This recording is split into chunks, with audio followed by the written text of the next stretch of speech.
I'm very excited. I'm waiting for the wonderful Susan McCulley. It feels like a very long time since Susan and I had our last conversation, which would have been in series 4 of the podcast. But I know that every time we chat, I get the most wonderful comments back from people. So I'm very much looking forward to this one. We're going to be talking about intention, but from a different angle than the one I often talk about it from. That was a very convoluted sentence. I hope that made sense. Essentially, Susan sent me a message saying, I've been thinking a lot about the idea of dressing/style as a kind of self-expression and full showing up as opposed to dressing for others. And the offshoot of that idea is that exercise can be the same. Can I choose movement that feels great to me, what I love, as opposed to exercising to look a certain way or burn calories or as penance for what I've eaten? Perhaps unsurprisingly, it sparked a very positive response from me, and I really wanted to talk to her, and she has just joined the room. Hey, hey, hey, my darling. Hey, hey friend. Ah. It was so good to see you. All right, I'm just trying to check all my settings here. Let me get you. You're looking resplendent in blue. Thank you, darling. I love me some blue. I do. I was going to show up wearing this. Just one moment. Oh, do show.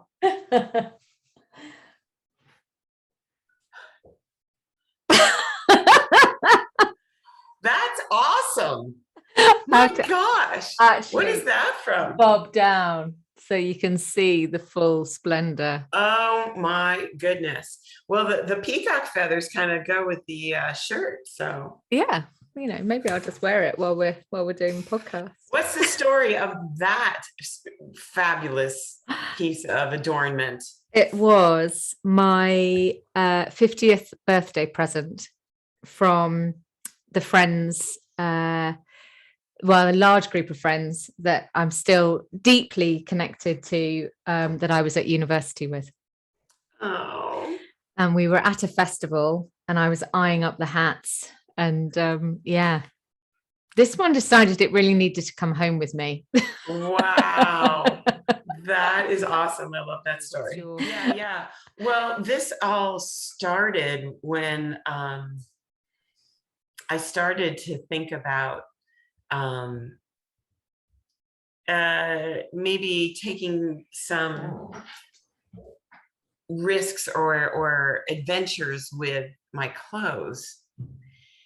And I realized that, and this is true for coloring my hair, for makeup, and for clothes, that I sort of thought it was feminist to not give a shit and to just wear like natural colors or something.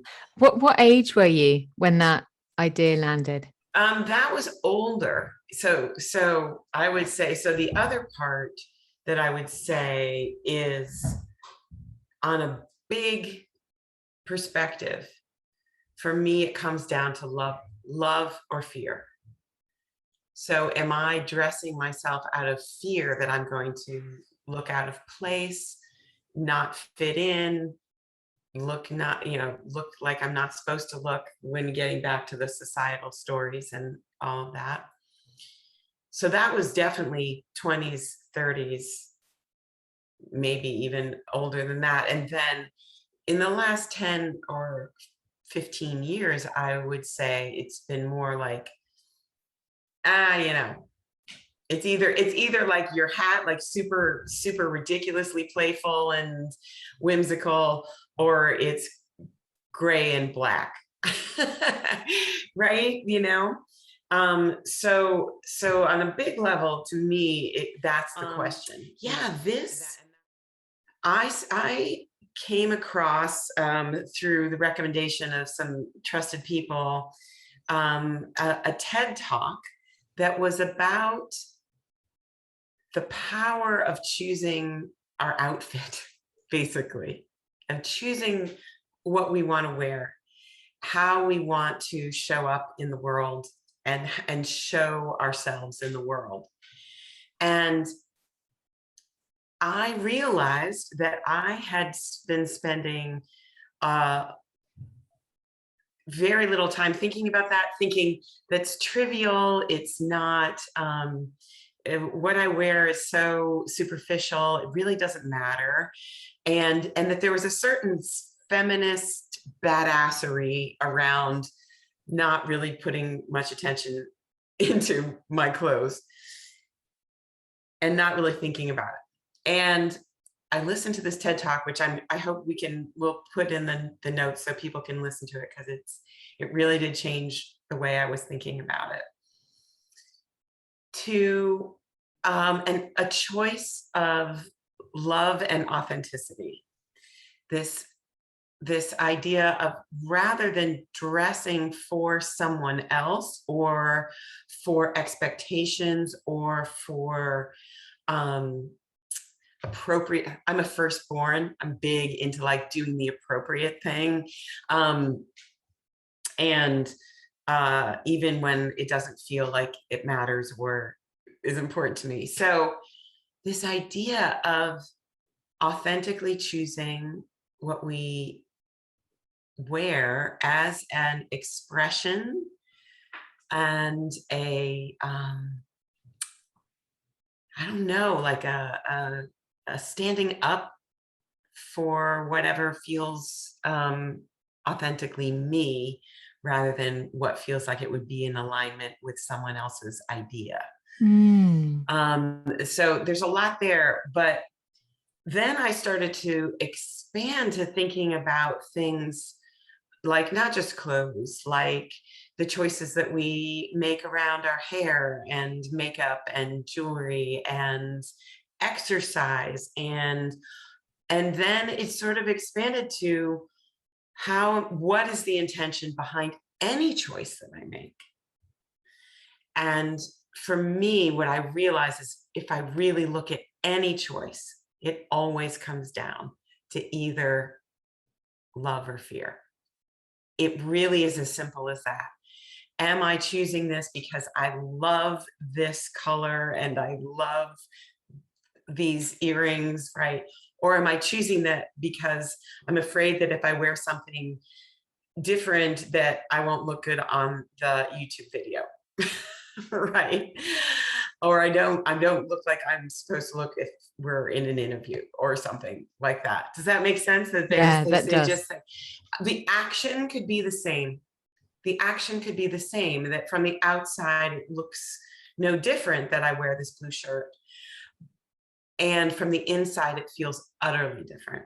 Yeah. Yeah. I think that, that distinction between love and fear, and the thing about, am I going to look the way that people expect somebody like me to look?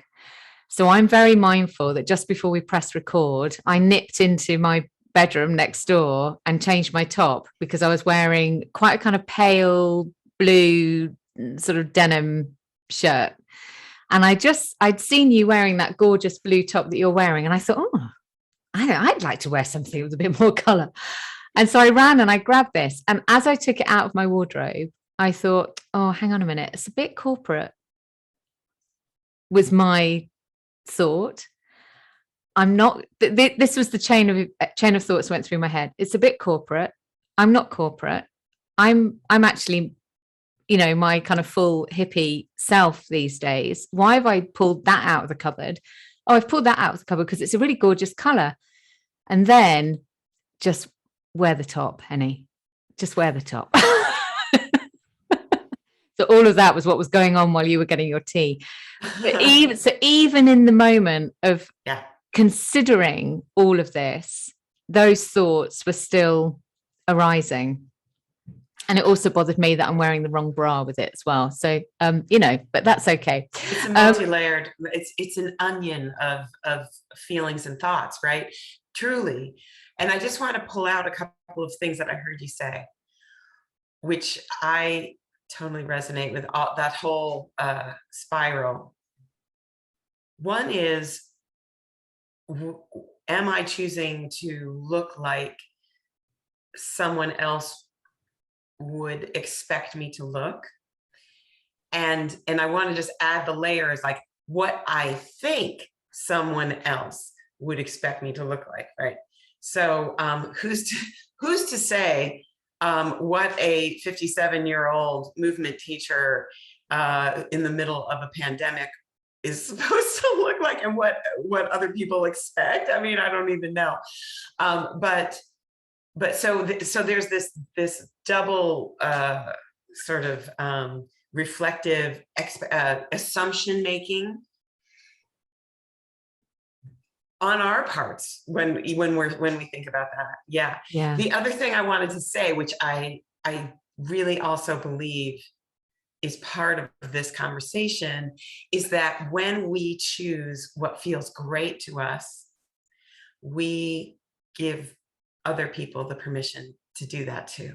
Yeah. Even if it's a little out of the expected track or whatever. Yeah.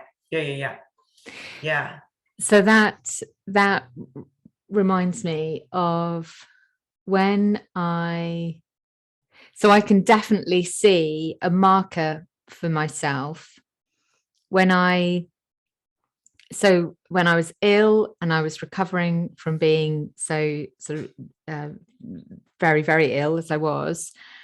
And then I took a 3-month sabbatical.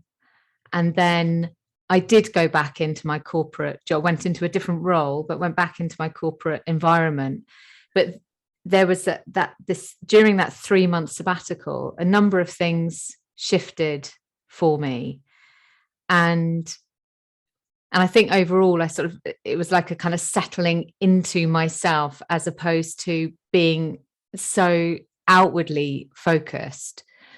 And so I think, without even realizing it at the time, essentially, I stopped caring as much about what I thought other people might think about what I thought of what they thought about me.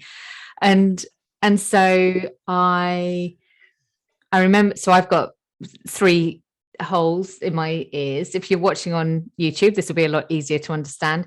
And I have matching earrings in one ear. So the same earrings in one ear, and then a gold hoop in the other ear. And I had some kind of combination like that I'd been wearing while I was off. I'd also stopped wearing makeup while I was off. And I had a direct choice when I went back into the office as to, whether to put my little twin, sapphire earrings, little discreet, very, classy, or keep my sort of vaguely sort of hippie-ish kind of look. It's not even hippie. I have no idea what it is. I just like them and they're in my ears. That's as far as it goes. Henny. It's very henny. It's very henny, this very henny look. And I also had a choice about whether or not to put my makeup back on. And that feeling of feeling so exposed when I chose not to put the makeup back on was the thing that made me decide I don't ever want to wear it again, because I suddenly realized that I was only wearing it as a form of protection. I was only wearing it as something to hide behind. So I think it's also a form of defense, of protection. Yeah. Right. That any kind of that there's a way of like, you can't judge me or criticize me because I'm towing the line. I'm showing up as expected. Right. Yeah. And I look like one of everyone else. That's interesting. Right. And so it's an interesting twist to the story. It really says as much about you and about your awareness as anything else, that instead of feeling this vulnerability, this tender exposed feeling, and saying, oh hell no, I am never going to go back into the city without my armor up of face and symmetry and and yes, all the things, all the nails and the hair that's looks however we've decided it's supposed to look. You could have gone that way, but instead you recognize that, well, I don't want to put words in your mouth, but recognize that that was out of alignment. Yeah. And that wasn't really who you were, perhaps either anymore or never were in the first place. And that what would happen if you just showed up like you. And I just want to say that that doesn't mean that you can never wear makeup again, right? You can, you're going out to a fancy thing, but I don't wear makeup, so I can't do that. No, it's like, how do I want to adorn myself, right? It's the way that delights me. It's a really interesting one, Susan, actually, that whole, I've been reflecting a lot about the choices that I now make. And one of them is that I don't wear makeup. And part of it, and I've really explored this actually over the last kind of few years. It's just like, so what does it symbolize for me?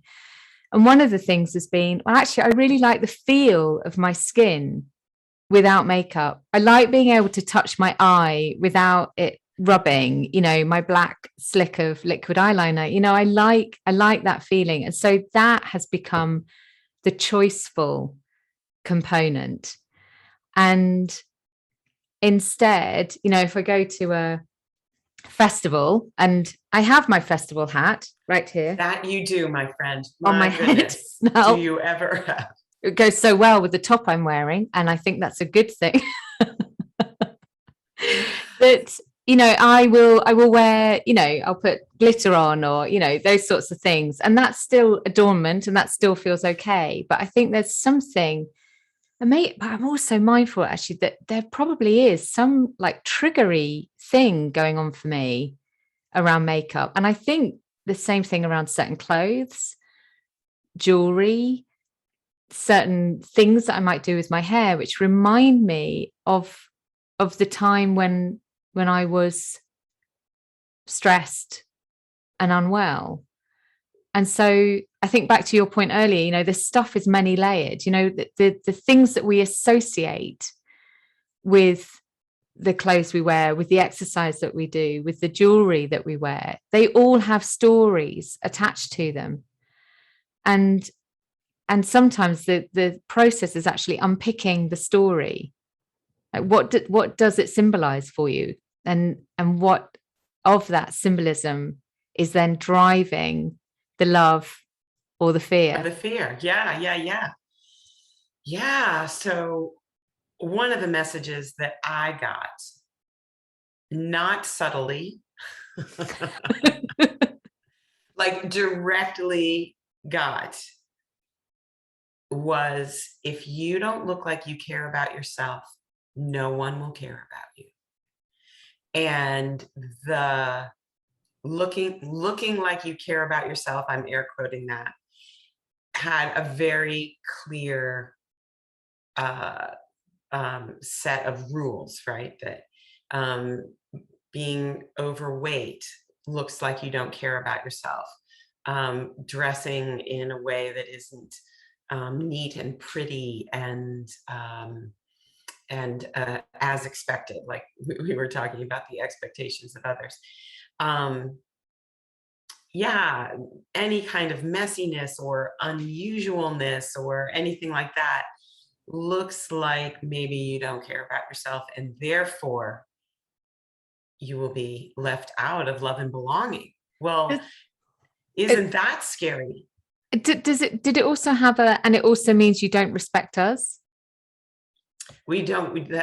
It depends on the situation, but yes. So for example, when we go to this occasion, when we go to a funeral, when we go to a graduation, when we go to something that has rules attached to it, that part of the way you dress is respecting the situation. Yeah. And there was never any conversation about like, what do you want to feel like? What feels great? And so this is true for, I love your story about the makeup. It's like, I love the way my skin feels when I don't have makeup on. I love being able to, rub my eye and not have a catastrophe happen in the top half of my face. I love how I feel when I don't color my hair, which was my sort of makeup moment, was the decision to stop coloring my hair, which I had done for eons to keep myself blondie blonde. And it felt very vulnerable to make that choice. And it felt great and not that difficult to do, in that it felt in alignment with me. It's interesting, just reflecting on that. So obviously during lockdown, there's a number of women have decided not to color their hair. And there's this whole parade of, absolutely gorgeous gray haired women, across Instagram, and now, appearing on TV, and, celebrities are doing it, et cetera, et cetera. It's become a much more acceptable and a kind of an allowed, again, air quotes, choice for a woman to make. And so it's interesting, isn't it, how some of this stuff, how fashion shifts the way that we perceive what others perceive of what we perceive we're meant to be. But it's also, I was just thinking as well about the makeup thing, that thought then sparked a thought for me around makeup. I remember a while ago, maybe a couple of years ago, pre-pandemic, there was a big campaign on Facebook and Instagram for women to take a selfie without any makeup on and post it. And I remember at the time, and I realized this is going to sound, I hadn't sort of become my full compassionate self at that point. I remember at the time just thinking, oh, for God's sake, like what's the big deal? Forgetting the experience that I had had going into London, barefaced and vulnerable. And as I reflect back on what that campaign was doing, it was essentially saying, look, we are naked and we are beautiful. But it was also saying, and here is a flash in a moment that I've captured on a camera, but I'm going to go and put my makeup on again now. And so I'm kind of curious about what that was actually about, like, as though it was liberating, and yet only just for a moment. It was like liberating and saying, look, I'm liberated, but just for a moment. I'm going to go and cover up again now. Well, again, I think it comes back to what is underneath the choice. So maybe it's not a matter of covering up for some people. For me, it isn't. For some people, though, it is like, oh, hell yeah, here I am with my liquid eyeliner and my red lipstick, and I am showing up 100% me. And that's beautiful. That is different than, I have to do this. This is what's expected of me. This is hiding in some way, right? So the choice is not about whether or not you do the activity. Is this a way of hiding or a way of showing up? Beautiful. Thank you so much for that. That's such an important point. That this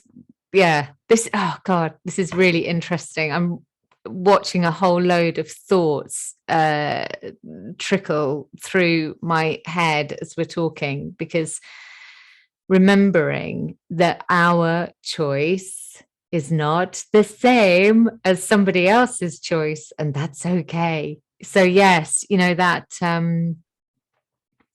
full glamour, full, total kind of, sexy outfit, full makeup, hair done, everything, corset, high heels, whatever, for some women will be the fullest expression of who they are and their complete identity. And as I say this, I have a number of women flashing through my head who I know show up in the most incredible way.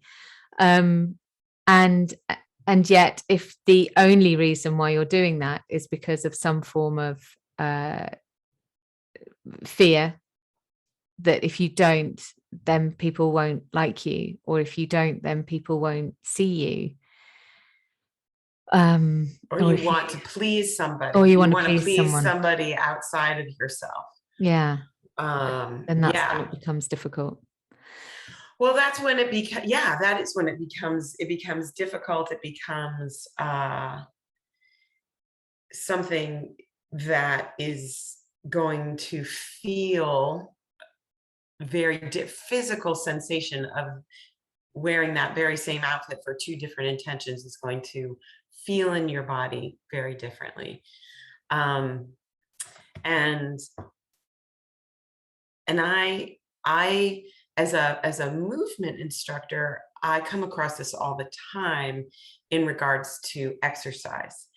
So when I was young, in my teens and 20s and 30s, exercise was all about how it is going to change the way I look to make me more acceptable.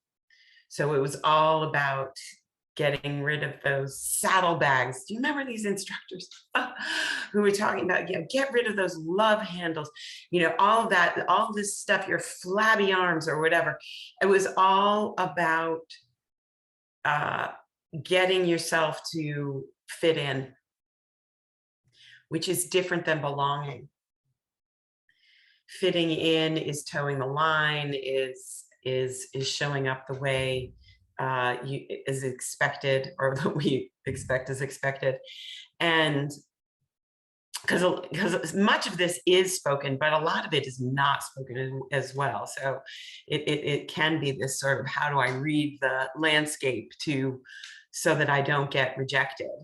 But one of the things I talk with my students about so much is really listening to what feels good and moving for that reason, with that intention about feeling good, rather than however you look.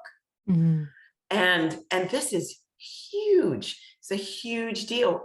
When I was teaching in the before time, when I was teaching in a big fitness center and had big rooms full of people, there would always be people who were like outside my classes looking in, and I would come out and they would first look away because they don't want to look me in the eye. And then they would say, I could never do that. Because I don't, I think I would look silly.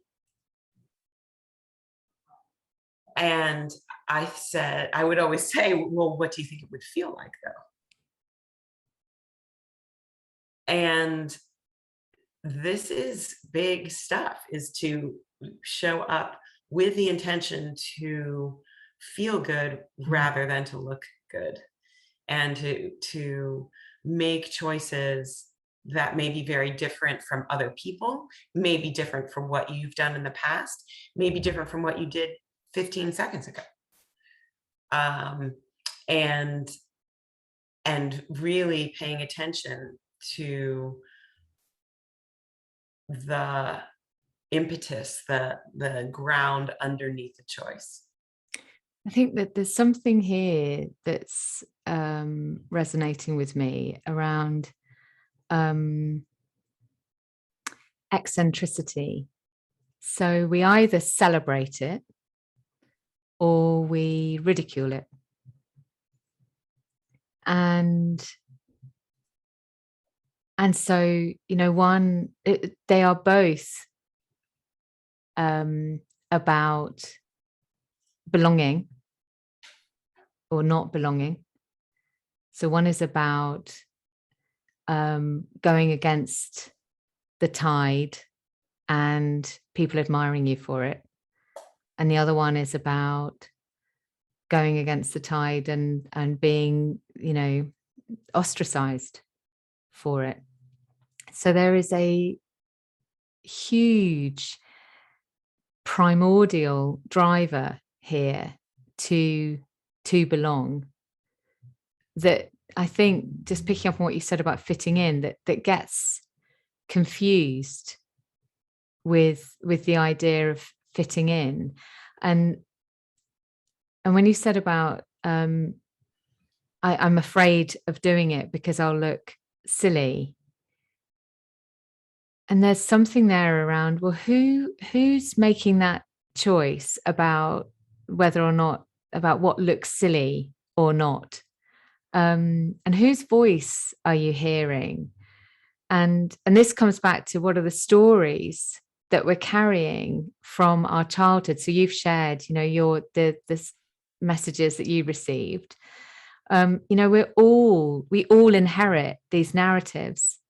And I'm just sort of a slight aside, actually, that thing about movement, just staying with movement for a moment. When I first started running, in my 40s, I was quite a bit heavier than I am now. And I used to go out running, and I had a fear. It was an absolute fear that I'd run past a group of teenagers, whoever these teenagers might be. I'd run past a group of teenagers and I would be ridiculed for looking ridiculous and being too fat to run. That was my fear. And it almost stopped me going. It almost made me not do it, because I was so certain that everybody that looked at me was thinking, what on earth is that fat woman doing running down the street? And I then thought of that scene in Fried Green Tomatoes at the Whistle Stop Cafe, where I think it's Kathy Bates, I think, is the actress, where she rams into this young woman's car who's stolen her parking space. And the young woman, when she stole the parking space, said, "Face it, lady, I'm younger and faster." And then Kathy Bates just drives into her car and says, "Face it, honey, I'm older and I've got more insurance." And I just kind of had this kind of Kathy Bates feeling of like, well, actually, if somebody did say something to me, I would just reply, well, I think I'm fat too, and running is one of the ways I'm going to get thinner. Or I don't know, it's something. I had like some kind of, you know, response, but it was a way for me to bring laughter to something that I was feeling afraid about. And I think there's something there about laughter can be such a powerful tool to help us break down social mores, or what we see as like social rules. So somebody coming into your exercise class and moving freely, if you're doing it with laughter, which I expect there probably is, I know there to be in your classes, then, you know, that dissolves so much of that tension. Yeah, I think that not taking it all so seriously, Yeah. and not taking, whether that conversation is happening in your head or out of your head, not taking that so seriously, and allowing ourselves to, I'm coming back to this idea of eccentricity, but I'm going to sort of also flip it to say both eccentricity and, what's the opposite of eccentricity, sort of like deep introversion perhaps, are both perfectly delightful ways of showing up if they are reflective of the way I feel in my own skin. Does that make sense? And so what the word that keeps coming up to me is hiding. Am I making my choices so that I can hide myself, or am I making choices so that I can reveal myself, like who I am? So when you were talking about eccentricity, and I was thinking of what's the most eccentric? And I was thinking of maybe like drag queens, or someone who's just like really breaking molds. I have someone for you. Could be hiding, even in all resplendence, could be hiding or could be showing up, that we can't know unless, from the outside, the behavior could be the same, but the intention could be very different. And so I agree that the sense of lightness, and it's what struck me is you running by the teenagers and not even dignifying any kind of comment. And I would say the same thing for the conversation you're having in your head. Give it a little shrug, just like, oh, really? Is that what you think? Okay. You'd like me to be doing something differently, and I'm not. And I'm about to like plow my car into your car. So yeah. So I think that hiding to me feels like a fearful choice. And it's the limiting choice. It's the one that stops us, isn't it? It's right. So for me, it would have been the thing that stopped me running. Right. Yeah. So yeah, I think that it is a bit like the famous fish becoming aware of the water in which it swims, and saying, oh, these are the stories that I have, that I carry around. I have those same conversations of somebody criticizing me for something that I'm doing, and really play with, oh, you want me to do this differently? Oh, well. And that's an internal dialogue as well. So yeah. So it can be external. Yeah. We're clever enough that when we have those internal dialogues, we often then manifest people who are confirming our internal dialogues. And yeah, what happens if it's like, yeah, the shirt's a little corporate. I love the color. Yeah, the earrings are a little unbalanced, and I like the way they feel. I don't know. Exactly. Yeah.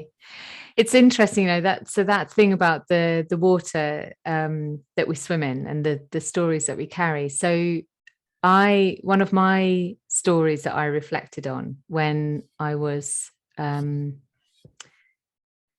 considering this whole topic is I think I was probably about 15, and I was getting all bothered about what to wear, as I quite often did, and as a lot of 15-year-old, girls and boys will do.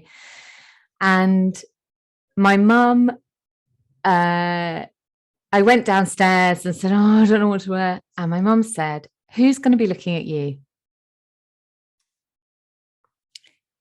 And I heard the intonation in a way, as though she said, why on earth would anyone bother looking at you? Oh. But I now realize that actually what she meant was, don't worry what anyone else thinks.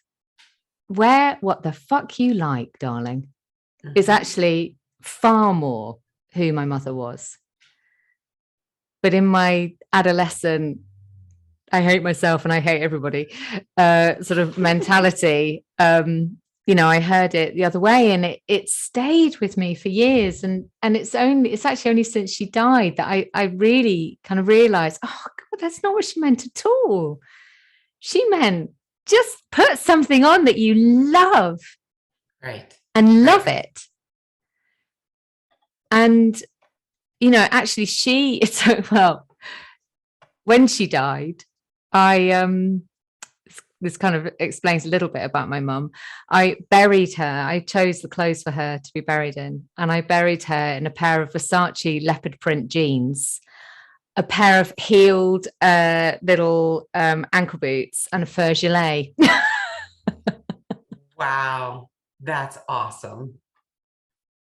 Because again, there's this this perception of like what people should wear to be buried in, as though you're meant to be a navy blue suit. What else would you get buried in? Neat and tidy and like, you know, ready for God. You know, I mean, so I think that there's a whole load of stuff here about a willingness to break the unseen rules. Right. Yes. And I really love this point. I know you've sort of come back to it a couple of times, this point about it actually doesn't matter what the action is on the outside. So the outcome can be the same. It's all about what is it feeling like on the inside.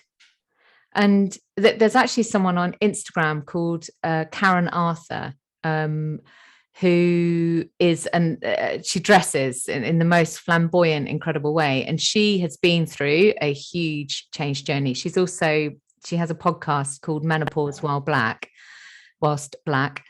And as part of her kind of transitional process, it's just been this falling in love with color. And so now she literally wears whatever she wants, and it's kind of huge and it's beautiful, and she just looks incredible. I mean, absolutely incredible woman in her 50s. And there's something utterly liberating when you see somebody who is making every single one of those choiceful, intentional choices from a place of love. Right. Yeah. Yeah. How do I want to feel when we make those choices from how do I want to feel, as opposed to how do I want to look, be perceived?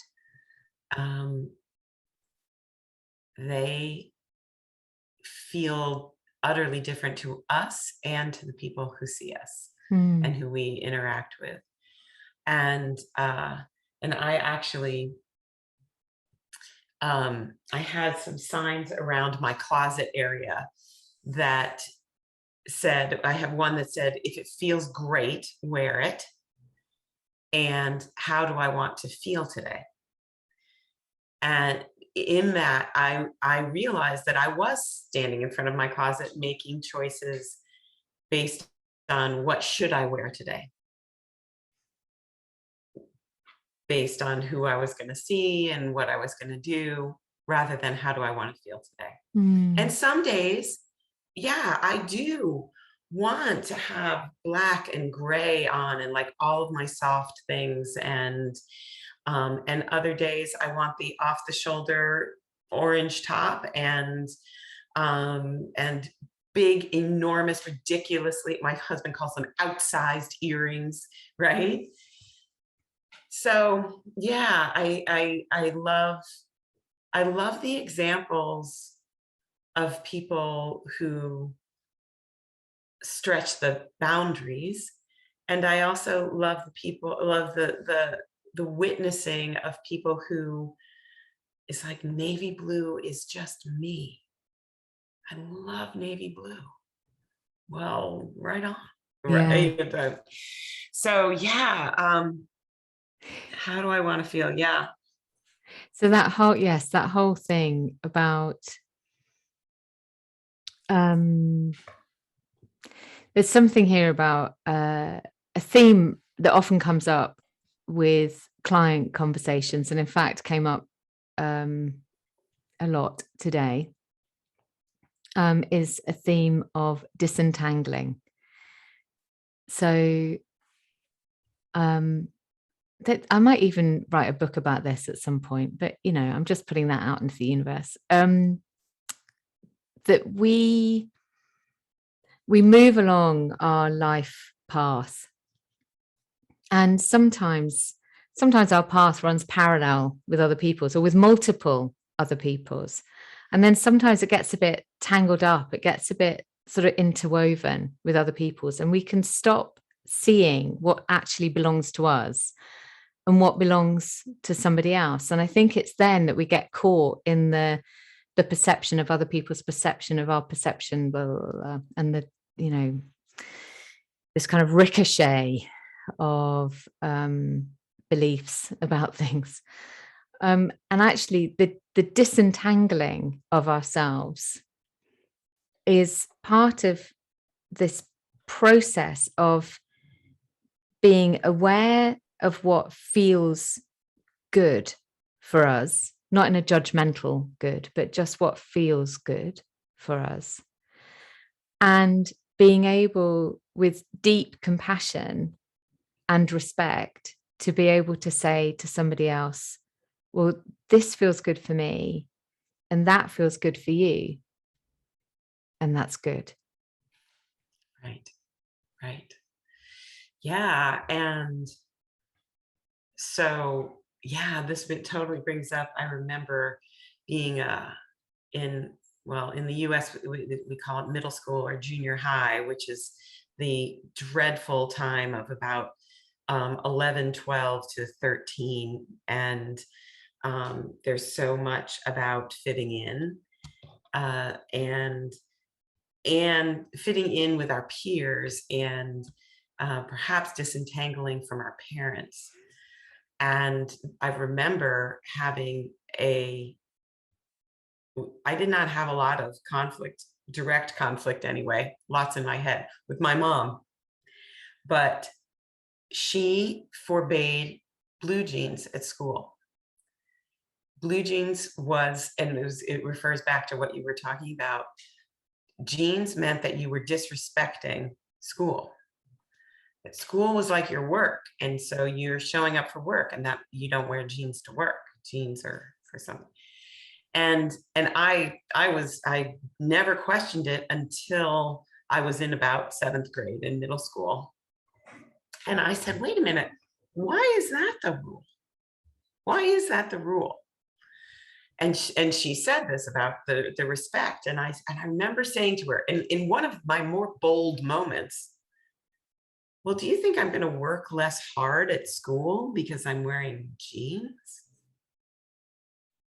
And I actually saw in that moment this recognition on my mother's part that this was her value and her expectation of herself, and therefore by extension of me, and that I was making a different choice.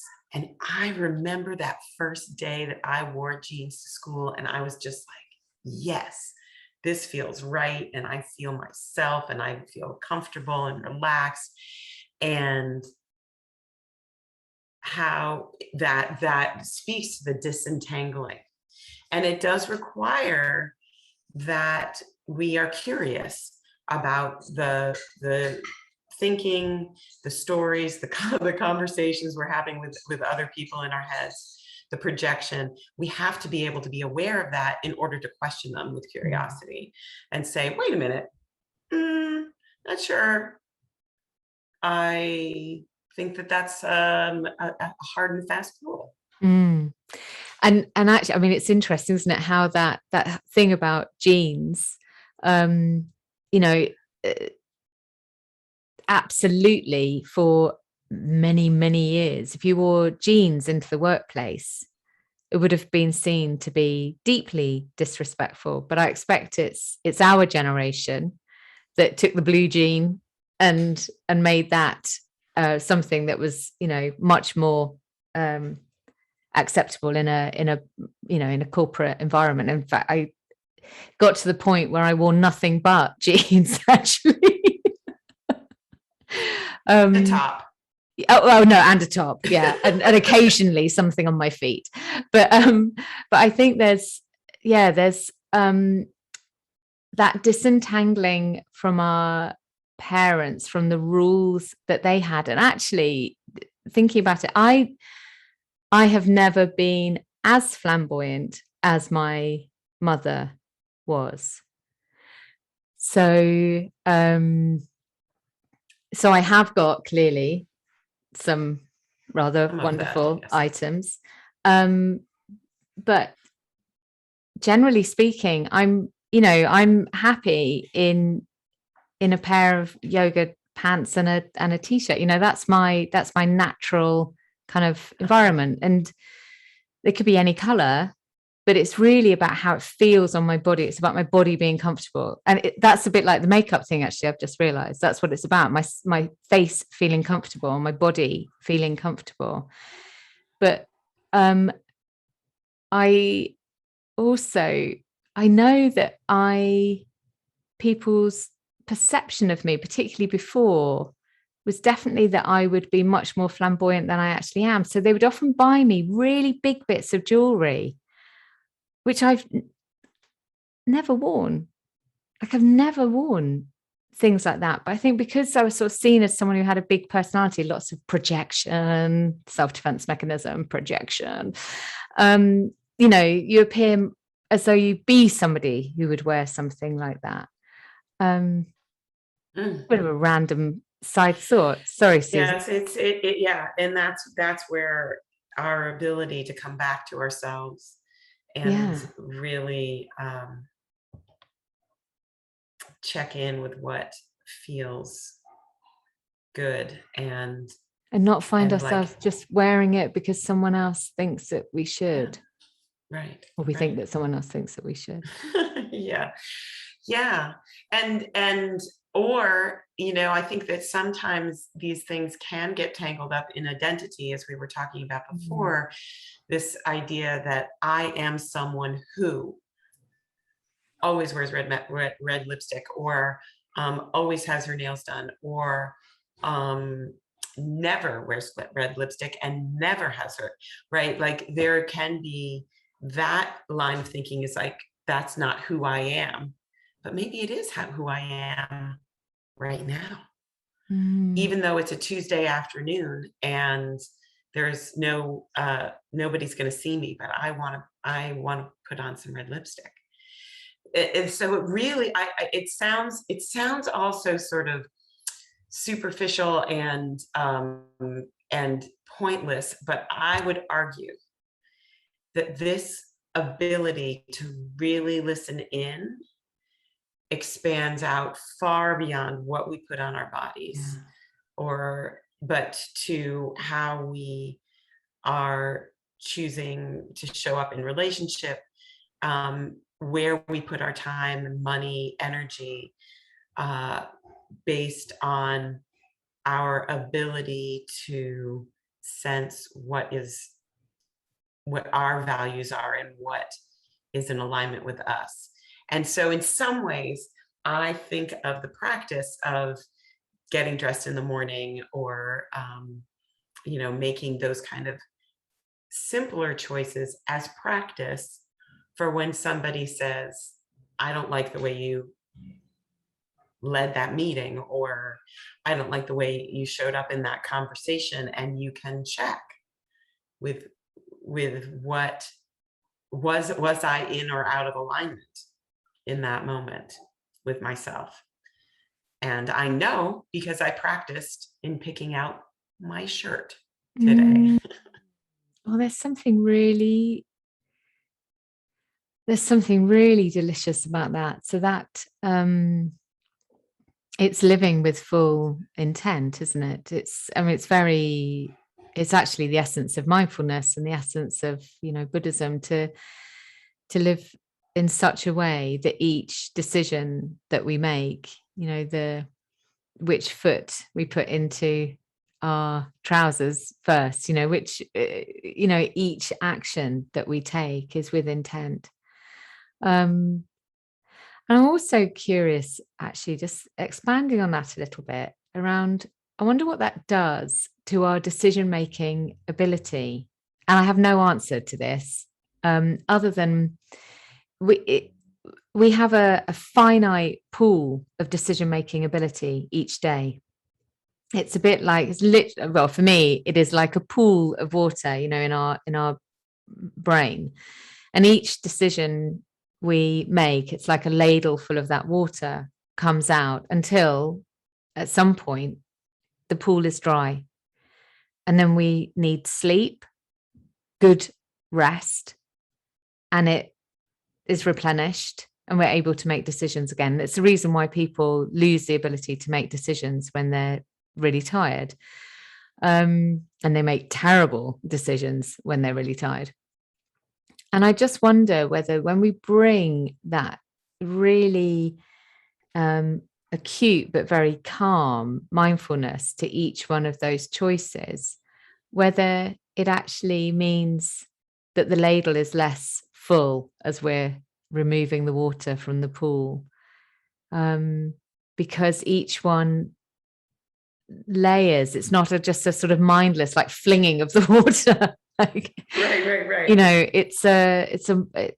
each one layers with that very clear intent for the kind of day that you are creating for yourself. Mm-hmm. And therefore, when you come to the point where you're presenting in the meeting, or you're trying to persuade, you know, your adolescent child that they really do need to study for their exams, or, you know, whatever the thing is that's in your day, that you're you know, that intention kind of holds you perhaps in a slightly different way.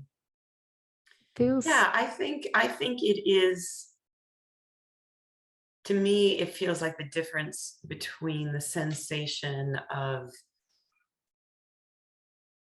moving through my day out of pure habit, and that has a certain sensation. You're right, there is a low, that's why we have habit, is that it's low energy expenditure to the brain. And if I just do the same thing over and over again, my brain hardly has to put any energy out. And that can conserve energy, but can also get us off course if we're not paying attention. So I think that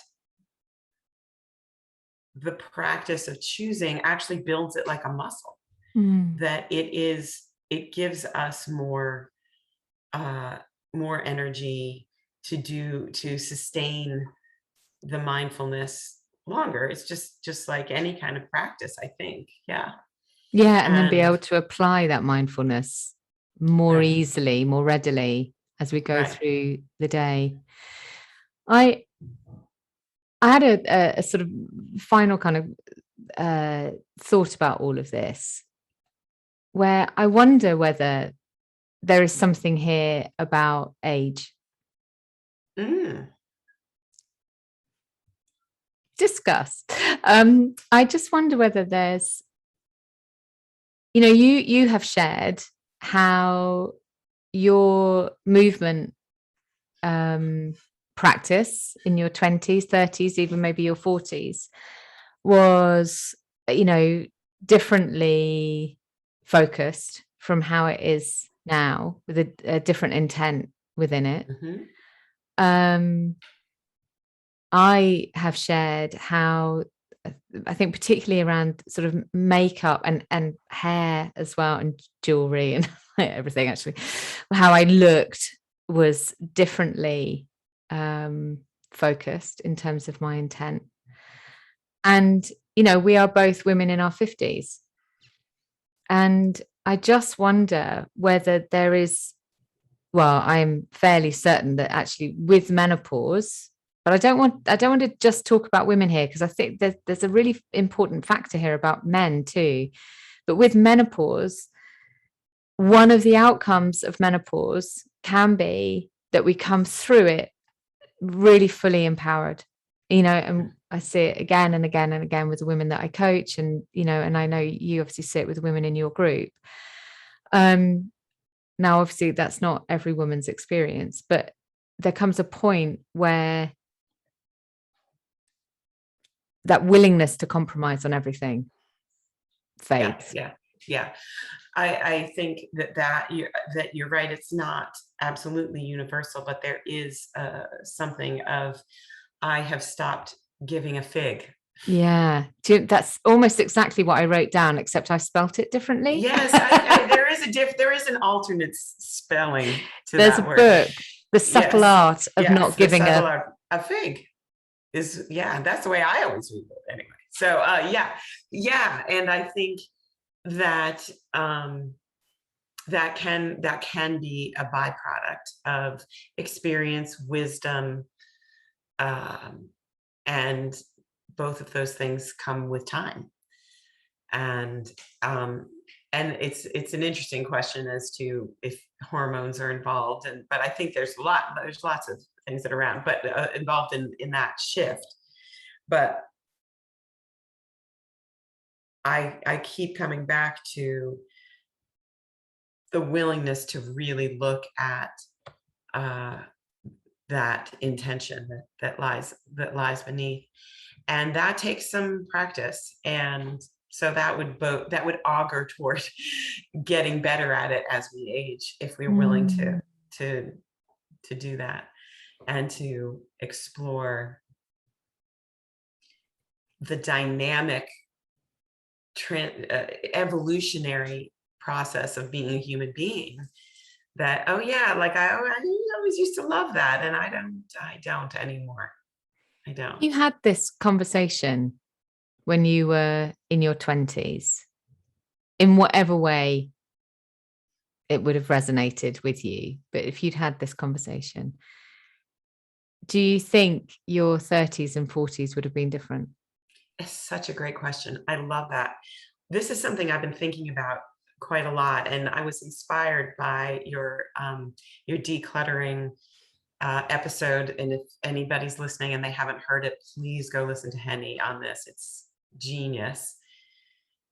I've been thinking about all of the choice making that we're talking about here, but also what do I have around me? And if I keep coming back to, I wish that someone, when I was 20 years old, instead of saying, what do you want to do when you grow up? What do you want to be when you grow up? I wish someone had said, what do you want your life to feel like? What do you want your days to look like? How do you want to feel when you get up in the morning? How do you want to feel when you go to bed at night? Nobody ever asked me that. And yeah, if someone who I trusted really asked me that, I don't know, it could have gone very differently in those intervening decades. Who knows? But what it brings to my mind is that that's the question that I want to be asking myself and the people I love all the time, rather than, what do you want to do today, this week, on vacation? How do you want to feel? Mm-hmm. Yeah. In the very first retreat that I ran, it was in a yurt by a river. Oh God, it was so beautiful, Susan. It was just exquisite the whole day. And somebody raised the question of, what do you say when you're at a social event and someone asks the question, what do you do? And there was a long conversation around, like, how can you respond? And then someone else said, why don't we just ask, what do you love?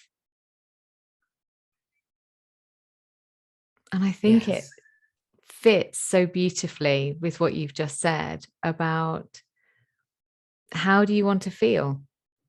Yeah. Yeah. That's the true intent. Yeah. Yeah. Yeah. Absolutely. So Susan, how do you want to feel?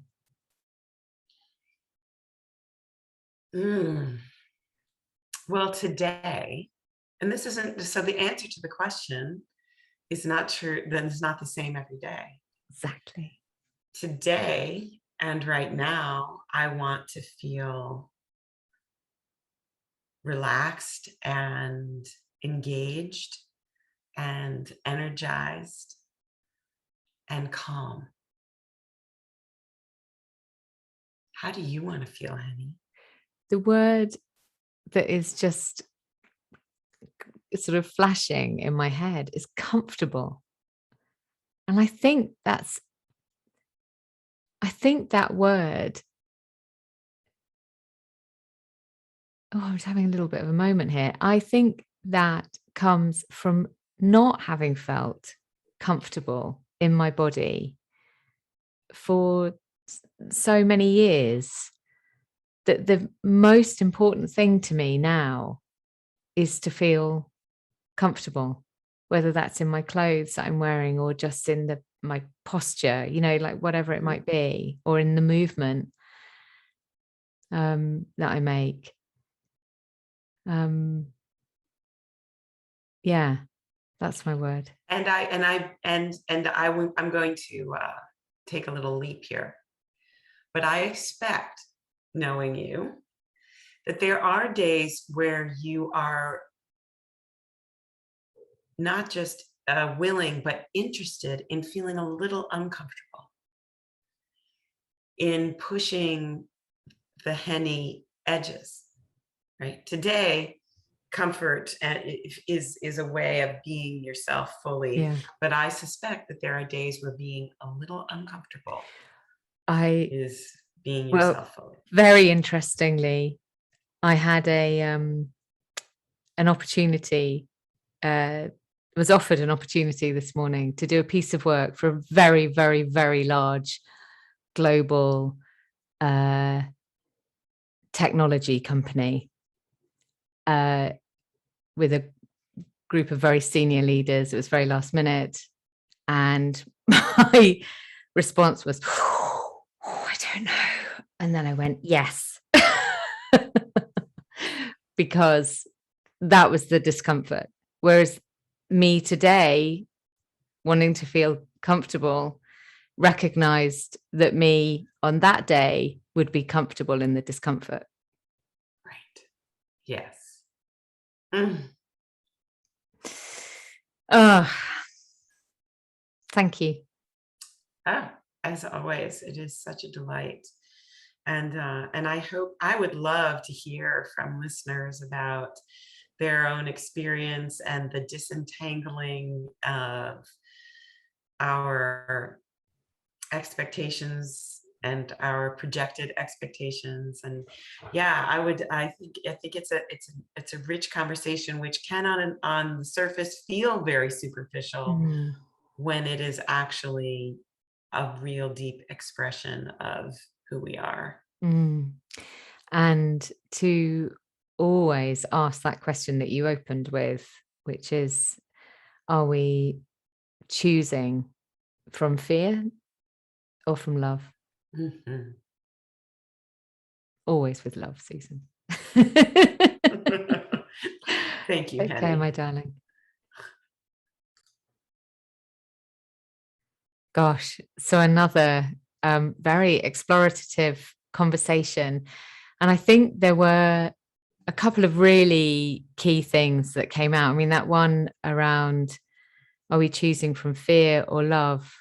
For me, feels enormous. But also, Susan and I were just chatting before she had to go. And there's something about noticing that voice of judgment, either our perception of how we fear others might judge us, but also the voice of judgment that we hold within us about other people. And I have noticed, just from having that conversation with Susan there, that I'm holding some beliefs around makeup, which I hadn't realized. And it sounds, to Susan's point, it sounds terribly shallow. It sounds kind of, oh gosh, like, so what, holding beliefs about makeup? But actually, all of these things are tied in with identity. The way that we look, the things that we have. If you listen to the decluttering episode, then also you'll understand that, the things that we own, they're all tied in with our identity. And when we make a judgment about one of those things, then we can inadvertently apply that judgment to the people who use or don't use, or have or don't have that thing.